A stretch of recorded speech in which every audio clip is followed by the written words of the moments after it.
নমস্কাৰ B times Assam চেনেলটোৰ সমূহ দৰ্শকসকলক আমাৰ অন্য এখন নতুন ভিডিঅ'লৈ স্বাগতম জনাইছোঁ।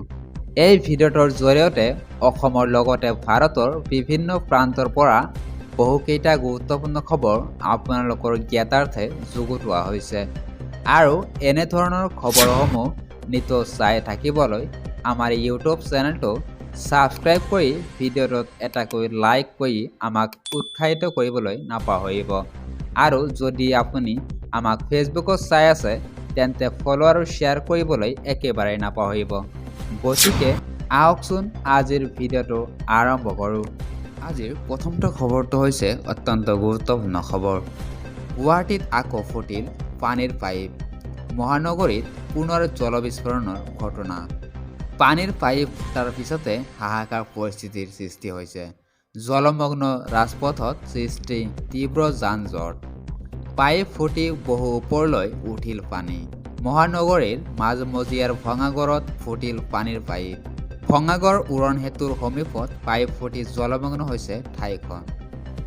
পাইপ মেৰামতি নকৰাৰ বাবেই ঘটনা সংঘটিত হৈছে বুলি অভিযোগ।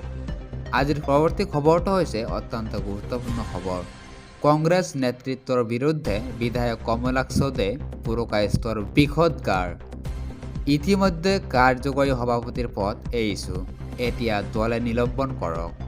কোনো কাৰণতে দুখন নাৱত দুখন ভৰি নাই মোৰ।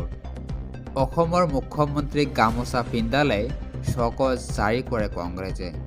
এনে নেতৃত্ব থাকিলে নোহোৱা হৈ যাব কংগ্ৰেছ দল। কামৰ কাৰণে মুখ্যমন্ত্ৰী মন্ত্ৰীৰ কাষত যাব নোৱাৰে নেকি? অসমৰ পৰিৱেশ সলনি হৈছে, তলা লাগিব ৰাজীৱ ভৱনত। খোদ কংগ্ৰেছ বিধায়ক কমলাক্ষদে পুৰকায়স্থৰ এই মন্তব্য। মুখ্যমন্ত্ৰীৰ প্ৰশংসাত পঞ্চমুখ হোৱাও দেখা গ'ল কংগ্ৰেছৰ বিধায়কজনক। হিমন্ত বিশ্ব শৰ্মা দেশৰ ভিতৰত তৃতীয় জনপ্ৰিয় মুখ্যমন্ত্ৰী। অসমৰ উন্নয়নৰ ক্ষেত্ৰত ভাল কাম কৰিছে হিমন্ত বিশ্ব শৰ্মাই। উন্নয়নত গুৰুত্ব দিয়াৰ বাবেই সমৰ্থন জনাইছোঁ মুখ্যমন্ত্ৰীক।